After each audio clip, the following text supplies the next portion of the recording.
시인은 사망의 줄이 나를 두르고 수월의 고통이 내게 임하는 환난과 슬픔의 때에 가장 먼저 눈에 보이지 않는 자신의 영혼을 생각했습니다.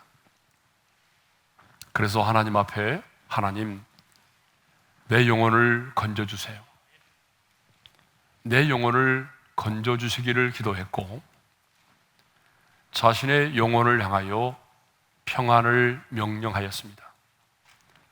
내 영혼아, 내 평안함으로 돌아갈지어다. 그런데 하나님은 이 시인의 기도를 들으시고 응답을 하셨습니다. 자, 우리가 자주 읽었던 말씀인데 8절의 말씀을 읽겠습니다. 다 같이요. 주께서 내 영혼을 사망에서, 내 눈을 눈물에서, 내 발을 넘어짐에서 건지셨나요? 이런 놀라운 건져주시는 하나님의 은혜를 경험한 이 시인은 내가 하나님 앞에서의 삶을 살겠습니다 라고 결단을 하게 되죠. 자, 우리 9절의 말씀을 한번 읽겠습니다. 다 같이요.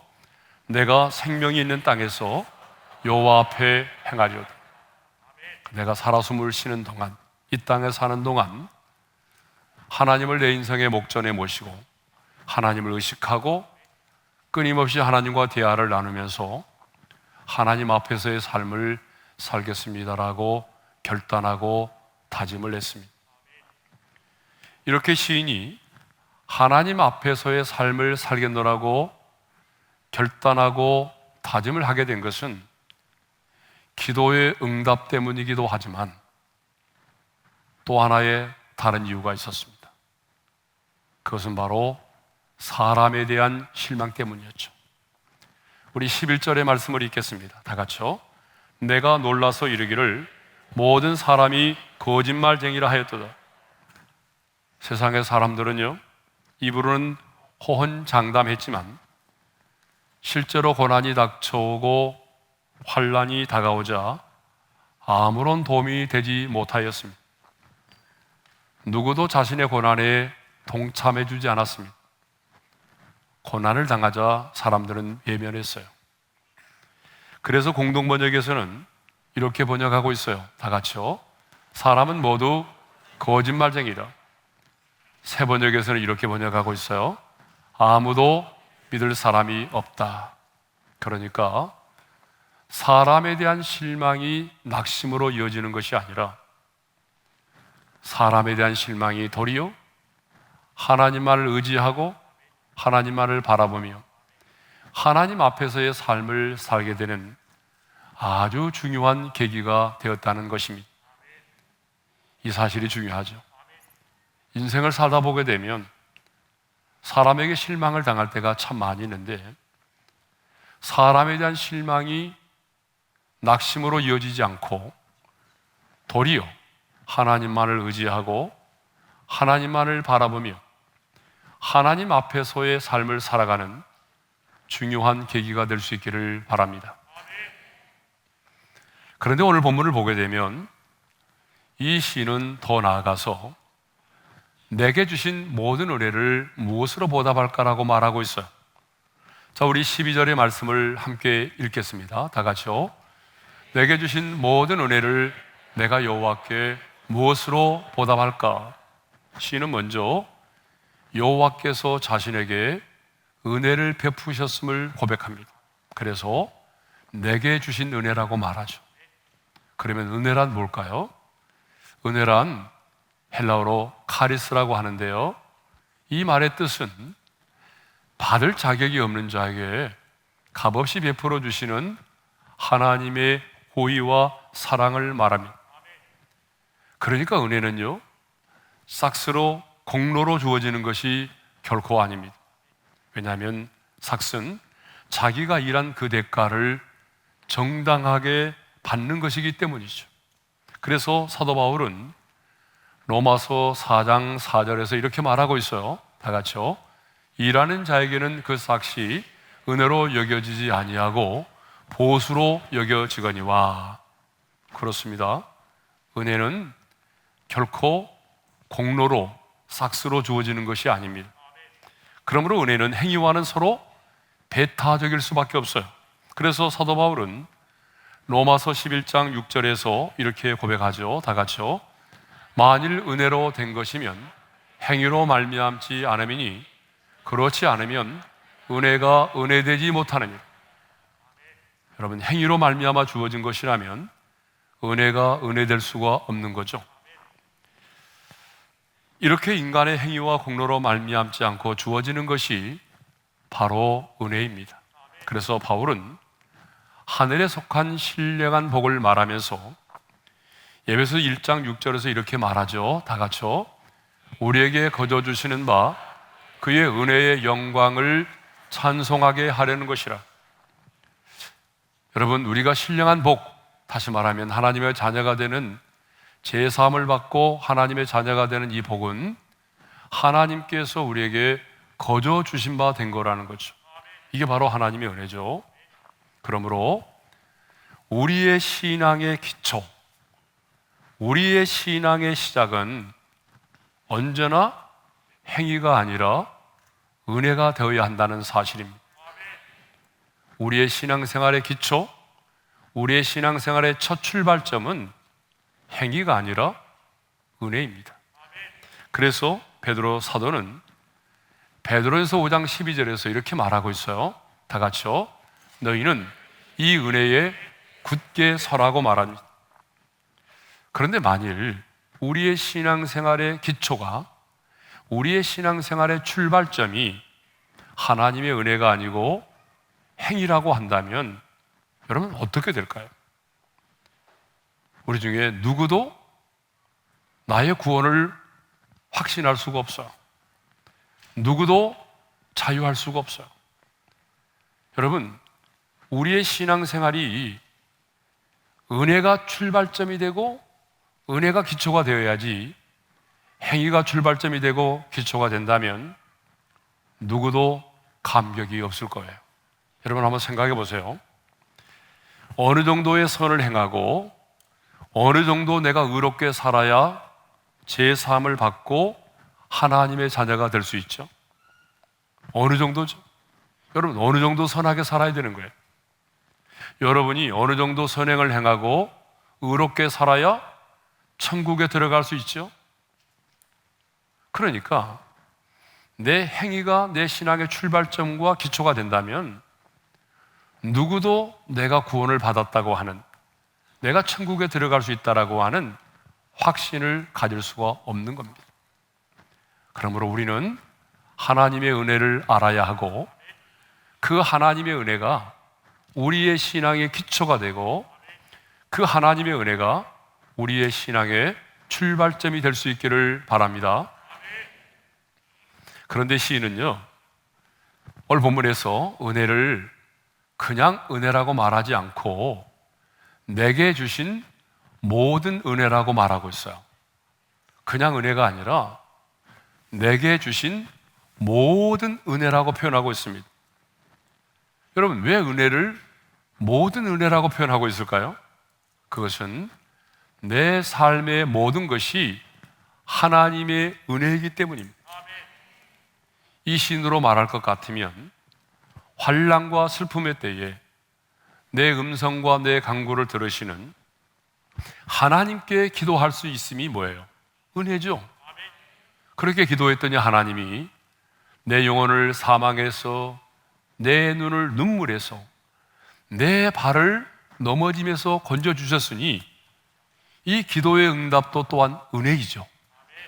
그것만이 아니라 사람에게 실망했지만 낙심하지 않고 도리어 그 실망 때문에 하나님을 의지하고 하나님만을 바라보게 되었으니 이 또한 하나님의 은혜인 것입니다. 그렇습니다.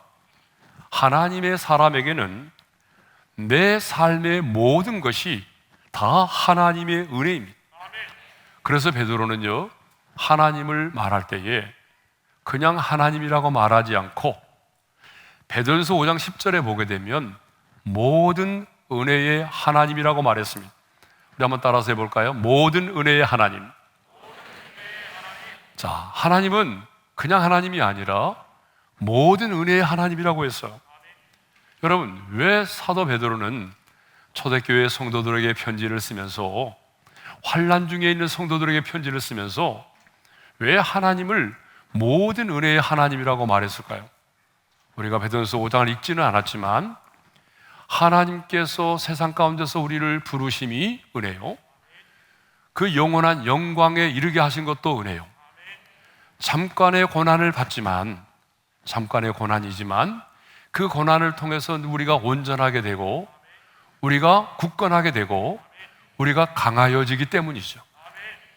그런데 여러분, 그것만이 은혜가 아니라 심지어는요, 가시 울타리에 은혜가 있다는 거예요. 여러분, 호세아 2장 6절의 말씀을 읽겠습니다. 다 같이요. 그러므로 내가 가시로 그 길을 막으며 담을 쌓아 그로 그 길을 찾지 못하게 하리니, 하나님은 우리를 너무나 사랑하시기 때문에 저와 여러분이 인생을 살아가는 동안에 혹시 사망의 길로 나아가지 않도록 하기 위해서, 멸망의 길로 나아가지 않도록 하기 위해서, 세상의 넓은 길로 나아가지 않도록 하기 위해서 우리의 인생 가운데 사랑의 가시 울타리를 치신다는 거예요. 담을 쌓아서 우리로 하여금 넘어가지 못하게 한다는 거죠. 여러분, 그 사랑의 가시 울타리가 뭘까요? 그것이 어떤 사람에게는 재정의 어려움이 있어요. 재정의 어려움일 수도 있어요. 그렇죠? 그 재정의 어려움 때문에 바둥바둥거리면서 그래도 믿음으로 사는 거죠. 예? 어떤 사람에게는 질병일 수도 있어요. 어떤 사람에게는요, 사랑하는 사람과의 이별일 수도 있어요. 어떤 사람에게는 인간관계의 갈등일 수도 있어요. 그것이 내 인생의 가시가 돼서 내가 사망을 향하여 나아가려고 할 때마다 그 가시가 나를 찔러서 아이고 아파 하면서 우리로 하여금 세상으로 나가지 못하게 할 때가 많이 있었다는 거죠. 여러분의 인생 가운데도 그런 게 많이 있었죠? 그러니까 여러분, 사랑의 그 가시 울타리가 뭐예요? 은혜라는 거죠. 하나님의 은혜는 열어주시는 것만이 아닙니다.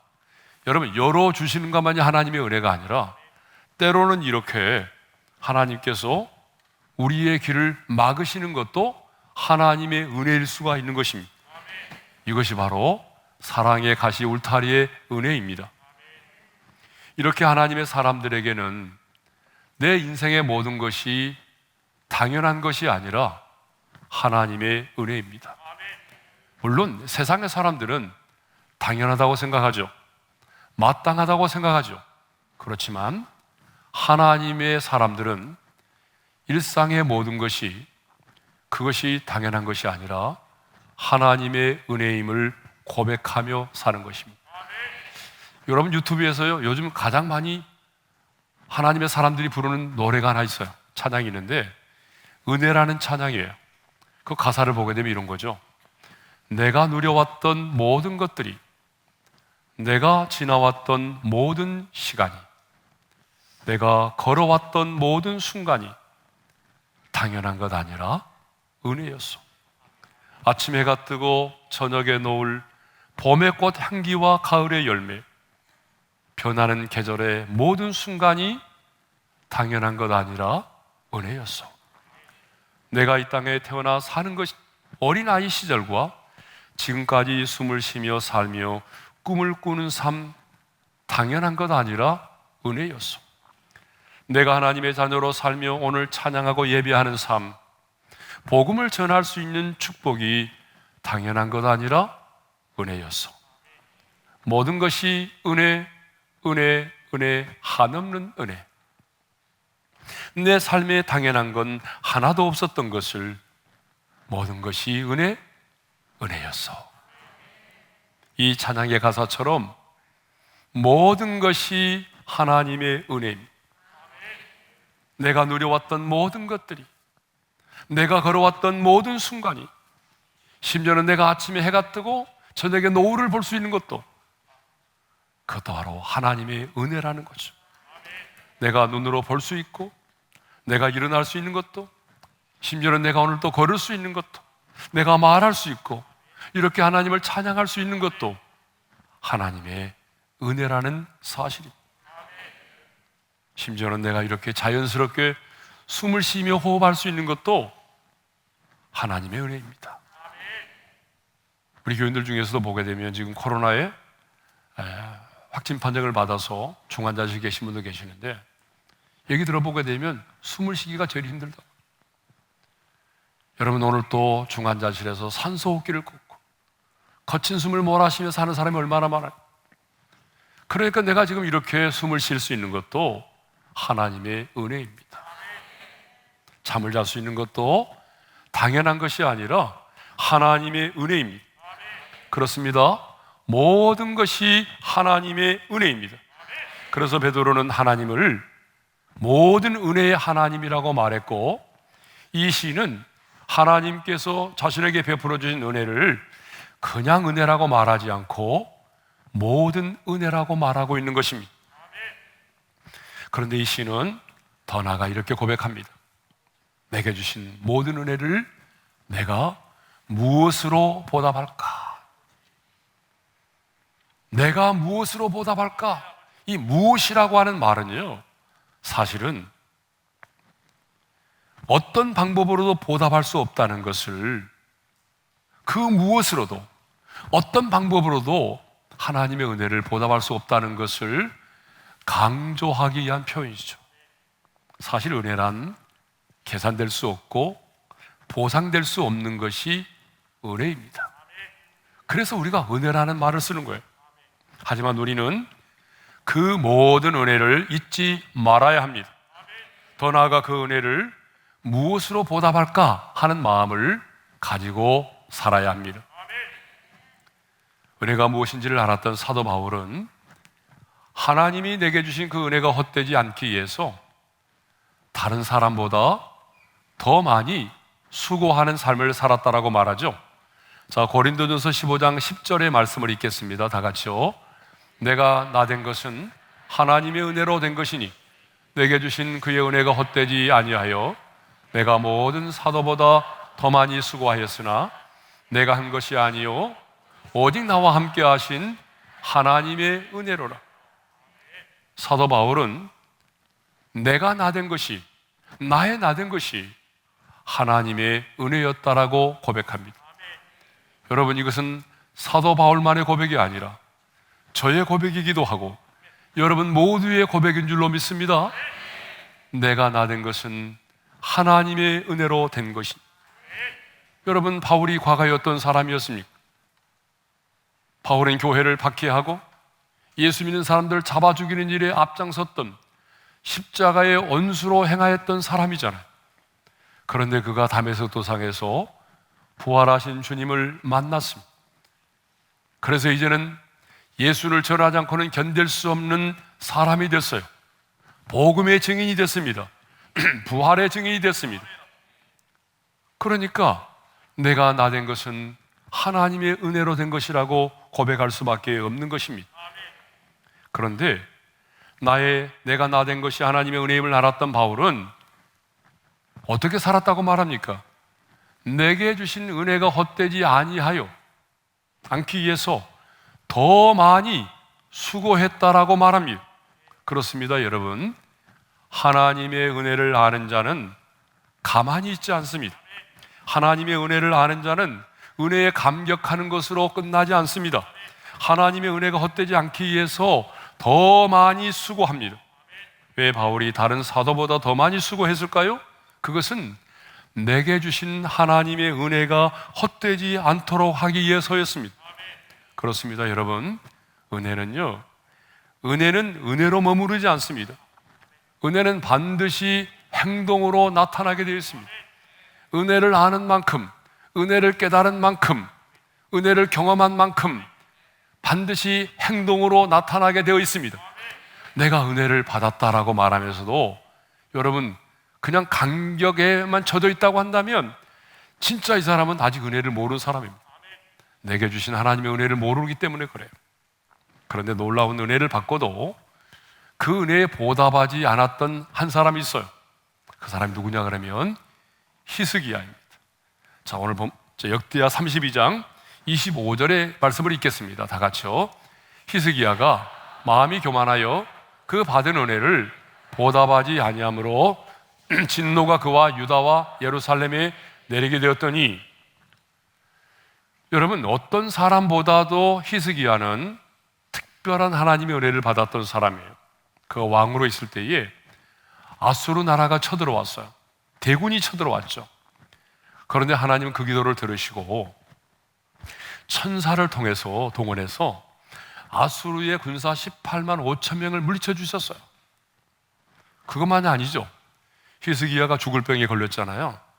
그때 하나님은 히스기야의 눈물의 기도를 들으시고 그의 병을 고쳐주시고 15년 동안의 생명을 연장시켜 주셨어요. 여러분, 성경을 보세요. 죽지 않고 하늘로 부르심을 받은 사람들은 있었지만 죽음 직전에 생명을 연장받은 사람은 히스기야 한 사람밖에 없어요. 이런 놀라운 은혜를 받은 사람이 누구예요?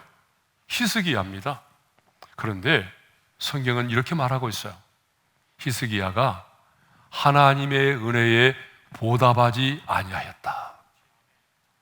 하나님의 은혜에 보답하지 아니했다. 그러면 왜 히스기야는 그 엄청난 은혜를 받았음에도 불구하고 하나님의 은혜에 보답하지 않았을까요? 다시 한번 역대하 32장 25절의 말씀을 읽겠습니다. 히스기야가 마음이 교만하여 그 받은 은혜를 보답하지 아니하므로 진노가 그와 유다와 예루살렘에 내리게 되었더니, 마음이 교만했기 때문이래. 여러분, 여기서 마음이 교만했다는 말은 무슨 말일까요? 하나님이 아수르 대군을 물리쳐 주시고 그의 병을 고쳐 주셨는데, 그런데 그것을 마땅한 것으로, 당연한 것으로 여겼다는 거예요. 여러분, 하나님 앞에서는 무엇이 교만인지 아세요?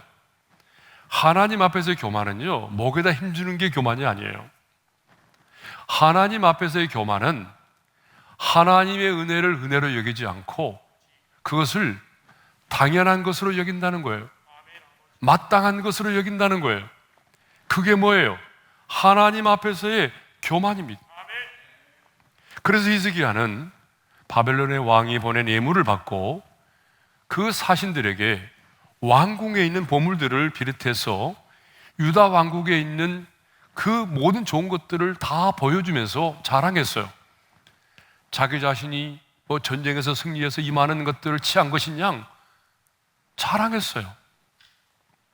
사람이 교만해지면 하나님께 받은 은혜를 감사하지 않습니다. 그런데 이렇게 마음이 교만해져서 그 받은 은혜를 보답하지 아니하므로 어떤 일이 벌어졌어요? 하나님의 진노가 임했어요. 하나님의 진노가 유다와 예루살렘에까지 내리게 됐다는 거죠. 이렇게 마음이 교만해서 하나님의 은혜를 보답하지 아니하고 살아가면 내 자신만 불행해지는 게 아닙니다, 여러분. 나만 불행해지는 게 아니고요. 여러분, 나의 후손들까지도 불행해질 수도 있어요. 내가 섬기는 나의 공동체까지도 불행해질 수 있다는 거죠. 그러니까 여러분, 하나님의 은혜를 당연한 것으로 여기지 말고 하나님의 은혜를 하나님의 은혜로 여길 수 있기를 바랍니다. 시인은 내게 주신 모든 은혜를 내가 여호와께 무엇으로 보답할까? 라고 했는데, 그러면 구체적으로 하나님께서 내게 주신 이 모든 은혜를, 하나님의 은혜에 대한 이 최고의 보답은 뭘까요? 하나님께서 내게 베풀어 주신 은혜에 대한 최고의 보답은 뭘까요? 방금 전에도 제가 말씀드렸잖아요. 사실 은혜라고 하는 것은 계산될 수 없고 보상될 수 없는 것이 은혜란 말이죠. 하지만 우리는 시편 기자처럼 여호와께서 내게 베풀어 주신 이 모든 은혜를 무엇으로 보답할까 하는 그 마음을 가지고 살아야 합니다. 왜냐하면 하나님은 히스기야가 그 받은 은혜를 보답하지 않았을 때에 하나님은 진노하셨고 그 마음이 교만하다라고까지 말씀하셨기 때문이죠. 그래서 우리는 이제 하나님께서 내게 주신 은혜를 어떤 형태로든지 간에 보답을 해야 되는데, 하나님의 은혜에 대한 최고의 보답이 뭐냐는 거죠. 첫째로 구원의 잔을 들고 여호와의 이름을 부르는 것입니다. 자, 우리 13절의 말씀을 읽겠습니다. 다 같이요. 내가 구원의 잔을 들고 여호와의 이름을 부르며. 하나님께서 주신 은혜를 보답하는 첫 번째 방법이 있다면요, 구원의 잔을 들고 여호와의 이름을 부르는 것입니다. 여기 잔이 나왔죠, 잔. 여러분, 이 잔은요, 와인을 마시는 잔이 아닙니다. 이 잔은요, 기쁨을 상징하는 거예요. 그런데 구원의 잔을 들고 그랬잖아요. 그러니까 구원의 기쁨을 가지고 그 다음에는요, 여호와의 이름을 부른다고 그랬죠. 하나님의 성호, 하나님의 이름을 찬양하는 것을 말합니다. 그러니까 하나님께서 주신 은혜를 보답하는 것은요, 하나님께서 내게 베풀어 주신 그 놀라운 구원과 하나님께서 내게 베풀어 주신 그 놀라운 은혜의 역사로 인해서 내가 기뻐하며 하나님의 이름을 부르며 하나님의 성호를 찬양하고 하나님을 경배하는 것입니다. 그러니까 이 시는 하나님께서 나의 기도에 응답해 주시고 나를 구원해 주셨기 때문에 내가 구원의 잔을 들고 여호와의 이름을 부르겠다는 거예요.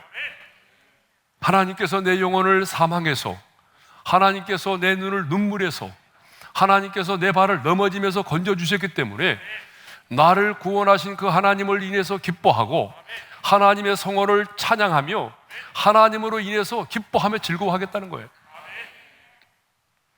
하나님이 주신 이 은혜에 보답하는 것은요, 다른 게 아니에요. 구원의 잔을 들고 여호와의 이름을 부르는 것입니다.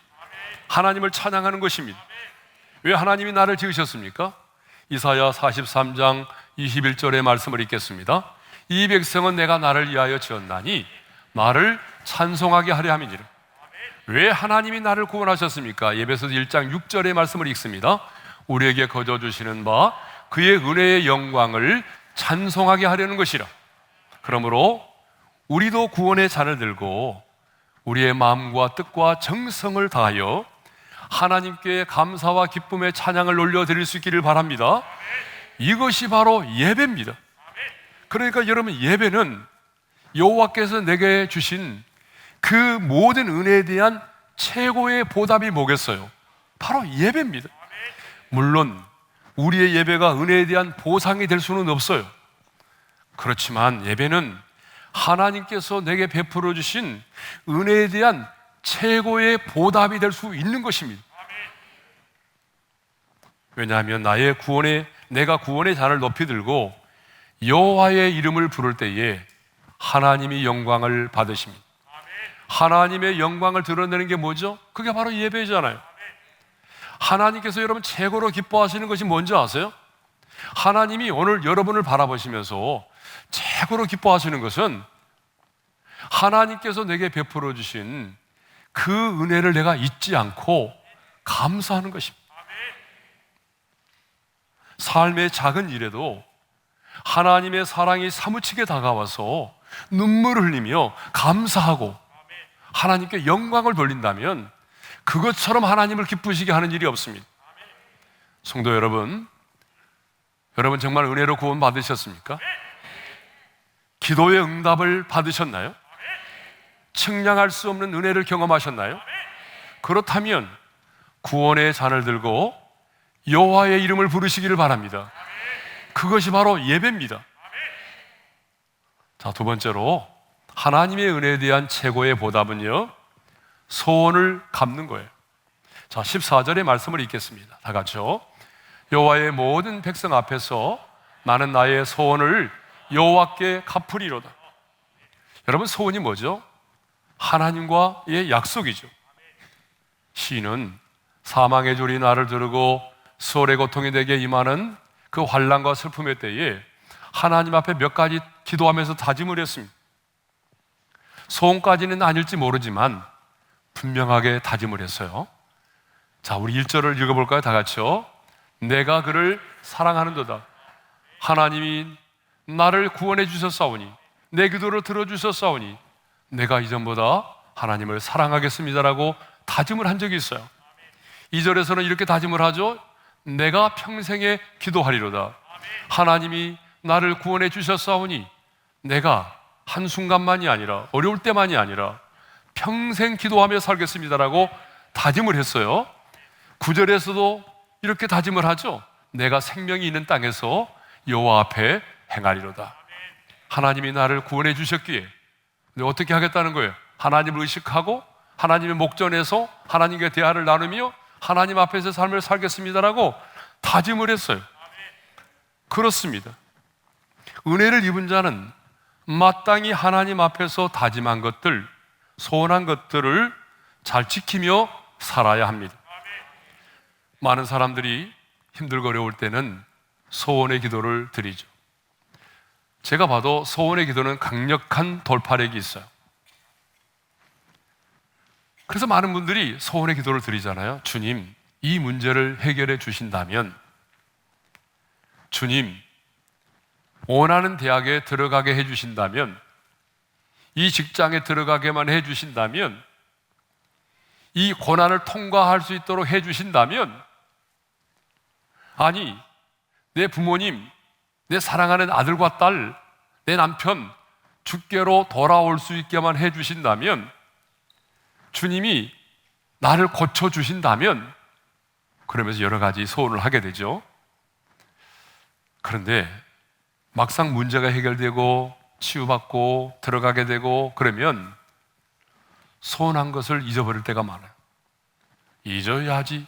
그래서 잊는 게 아니고, 잊으려고 하지 않아도 시간이 지나다 보게 되면 나도 모르게 잊어버릴 때가 있어요.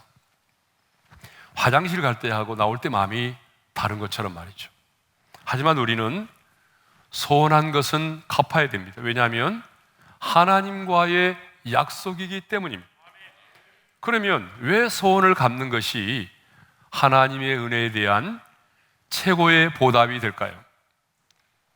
여러분, 소원을 내가 했고 소원을 갚았어요. 근데 왜 이것이 하나님의 은혜에 대한 최고의 보답이 될까요? 그 이유를 알아야 되겠죠.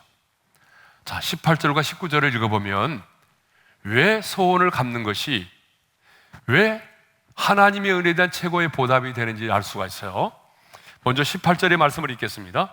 내가 여호와께 소원한 것을 그의 모든 백성이 보는 앞에서 내가 지키리이다. 자, 무슨 말이죠? 소원한 것을 내가 은밀한 가운데서 지키겠다고 말하지 않고 모든 사람이 보는 앞에서 지키겠다라고 말해요. 자, 19절의 말씀도 있겠어요.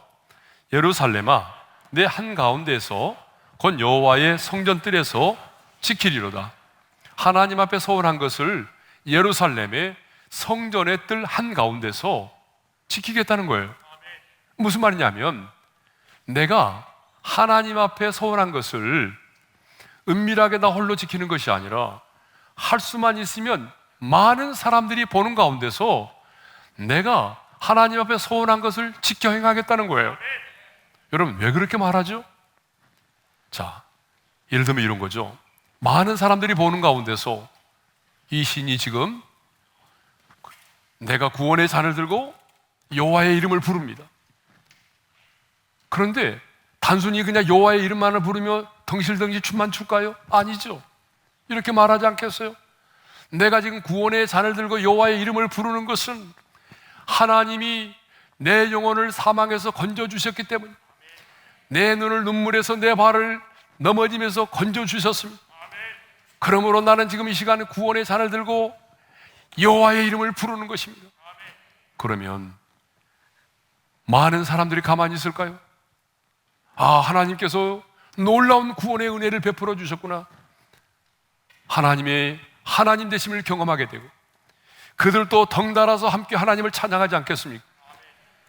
여러분, 이것이 바로 간증이죠. 왜 우리가 간증합니까? 나를 드러내기 위해서가 아니죠.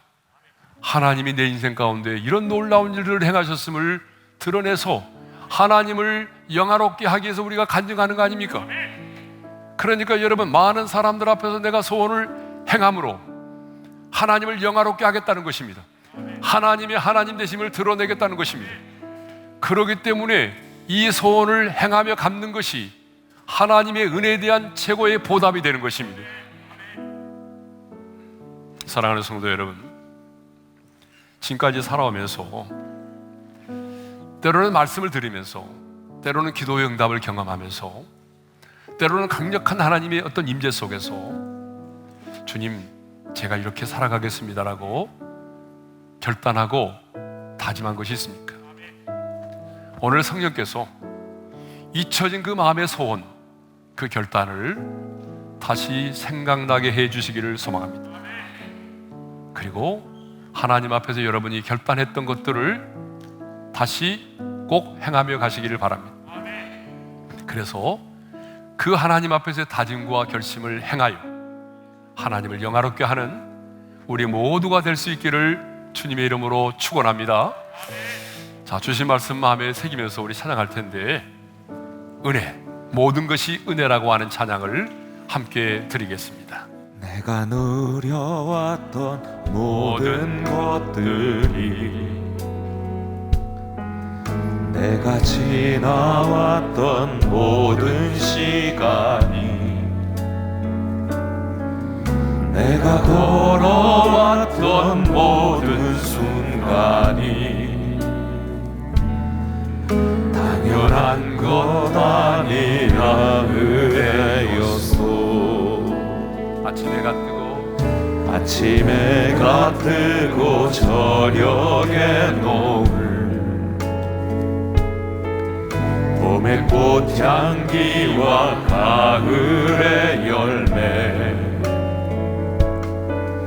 변하는 계절의 모든 순간이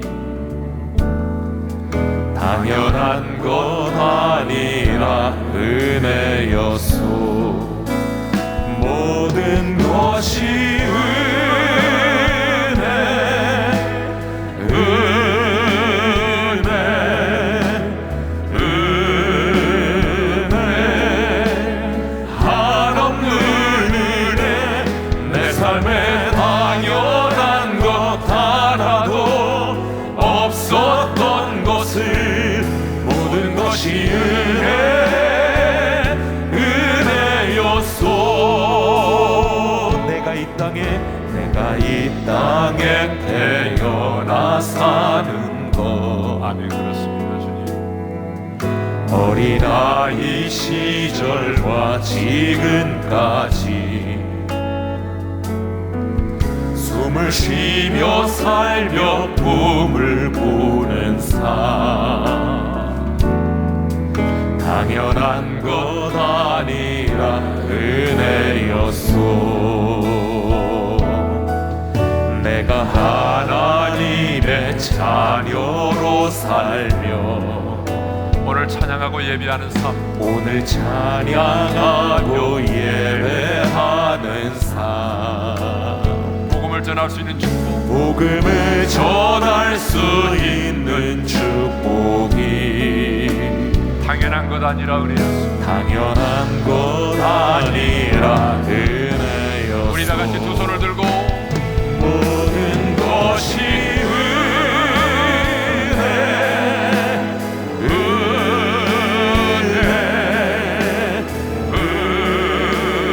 은혜, 한없는 은혜.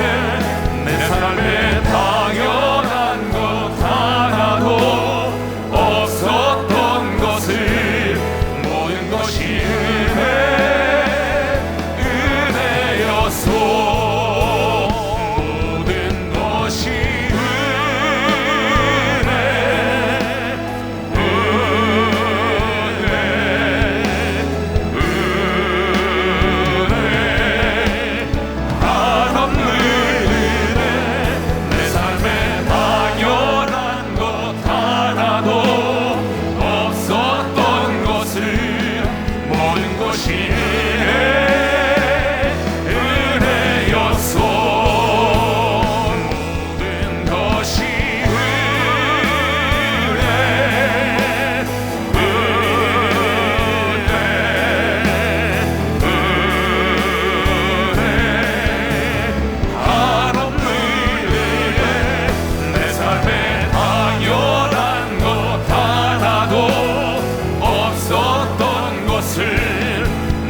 것이 은혜였소. 자, 우리 한번 눈을 감고 주신 말씀 마음에 새기며 기도합시다. 이 시인은 건져주시는 하나님의 은혜를 경험하고 난 다음에 다짐하고 끝난 것이 아니라 여호와께서 내게 베풀어 주신 모든 은혜를 내가 무엇으로 보답할까? 내가 어떻게 살면 하나님의 은혜를 보답할 수 있을까? 고민했어요. 하나님의 사람에게는 모든 것이 은혜입니다. 세상의 사람들은 당연하다고 생각하지만 우리는 살아온 인생의 모든 순간들이 내가 걸을 수 있고 말할 수 있고 지금 찬양하고 복음을 위해 살 수 있는 모든 삶이 은혜라는 거예요. 그래서 모든 은혜라고 말하잖아요. 하나님은 모든 은혜의 하나님이잖아요. 바울은 그 은혜를 알았기에 다른 사도보다 더 많이 수고했어요. 그렇지만 히스기야는 마음이 교만해서 그 하나님의 은혜에 보답하지 않았다고 말해요. 여러분, 교만하면 안 돼요. 당연한 것처럼 생각하는 게 교만이라고요. 걸을 수 있는 것, 말할 수 있는 것, 잠잘 수 있는 것, 숨을 쉴 수 있는 것이 마땅히 당연한 게 아니에요. 하나님의 은혜. 그래서 이 시는 고백합니다. 내가 하나님의 은혜에 보답할 수 있는 게 뭘까? 내가 구원의 잔을 들고 여호와의 이름을 부르리라. 구원의 기쁨을 가지고 하나님 앞에서 내가 예배하리라. 하나님의 성호를 찬양하리라. 그리고 소원을 많은 사람들 앞에서 소원을 행하며 갚으리라. 많은 사람들 앞에서 하나님이 나를 구원하셨어요. 그러면서 하나님의 하나님 되심을 드러내고 하나님을 영화롭게 하겠다는 거예요. 오늘 이 시간에 주신 말씀을 붙들고 우리 오늘 작은 목소리로 기도하겠습니다. 함께 기도할까요? 하나님 아버지, 감사합니다. 여호와께서 내게 베풀어 주신 이 모든 은혜를 내가 무엇으로 보답할까? 이 하나님의 은혜를 내가 무엇으로 보답할까? 그 마음을 우리에게 주십시오. 세상의 사람들은 숨을 쉬고 걸을 수 있고 말할 수 있고 볼 수 있는 것, 살아온 인생의 모든 순간들을 우연이라고 말하죠. 당연하다고 말할지라도 주님, 당연한 것이 아닙니다. 하나님의 은혜입니다. 하나님의 은혜입니다. 주님, 하나님의 은혜를 잊지 말게 하시고 감사하게 하시고 사도 바울처럼 내게 주신 은혜가 헛되지 않기 위해서 더 많이 수고할 수 있도록 도와주시고 내 마음이 교만하여 하나님의 은혜를 은혜로 여기지 않고 하나님의 은혜를 마땅하고 당연한 것으로 여기지 않도록 도와주십시오. 하나님 아버지, 하나님이 나를 구원해 주셨고 여기까지 인도해 주셨습니다. 그 하나님의 은혜가 헛되지 않기 위해서 내가 구원의 잔을 들고 여호와의 이름을 부르겠습니다. 나를 구원하신 하나님을 기뻐하며 내가 마음껏 목청을 둬도 하나님을 찬양하며 하나님의 이름을 부르겠습니다. 더 많은 사람 앞에서 하나님이 내게 행하신 일들을 드러내고 간증하며 하나님의 하나님 되심을 드러내겠습니다. 이렇게 살아갈 수 있도록 은혜를 베풀어 주옵소서. 하나님 아버지, 주께서 내게 베풀어 주신 모든 은혜를 내가 무엇으로 보답할까? 이 시인이 가졌던 이 마음 우리에게도 주십시오. 살아온 내 인생의 모든 순간들이 당연한 것이 아니라 하나님의 은혜임을 고백합니다. 내가 숨을 쉬고 말할 수 있고 걸을 수 있고 잠을 자고 복음을 위해서 살 수 있는 이 삶, 하나님을 예배하는 이 삶, 이 모든 것이 당연한 것이 아니라 하나님의 은혜임을 고백합니다. 하나님의 은혜를 알기에 사도 바울처럼 더 많이 수고할 수 있도록 도와주십시오. 단순한 감격으로 끝나지 않도록 도와주시고 그 은혜 때문에 내게 베풀어 주신 그 은혜 때문에 더 많이 충성하고 더 많이 헌신하게 도와주십시오. 오늘 우리 중에 한 사람도 마음이 교만하여 하나님의 은혜를 보답하지 않았던 히스기야처럼 하나님이 주신 은혜를 은혜로 여기지 않고 마땅하고 당연한 것으로 여겨 마음이 교만해지는 자가 없도록 도와주십시오. 하나님이 내게 베풀어 주신 구원의 은혜를 생각하며 구원의 잔을 높이 들고 여호와의 이름을 부르겠습니다. 더 많은 사람 앞에서 하나님이 행하신 놀라운 일들을 드러내며 하나님의 하나님 되심을 드러내며 하나님을 영화롭게 하겠습니다. 이제는 우리 주 예수 그리스도의 은혜와 하나님 아버지의 영원한 그 사랑하심과 성령님의 감동, 감화, 교통, 인도하심이 내 일상의 모든 것이 당연한 것이 아니라 하나님의 은혜임을 고백하고 여호와께서 내게 베풀어 주신 모든 은혜를 무엇으로 보답할까? 그래서 구원의 잔을 들고 여호와의 이름을 부르며 하나님이 행하신 일들을 드러내며 하나님을 영화롭게 하는 삶을 살기를 소망하는 모든 지체들 위해 이제로부터 영원토록 함께 하시기를 축원하옵나이다. 아멘.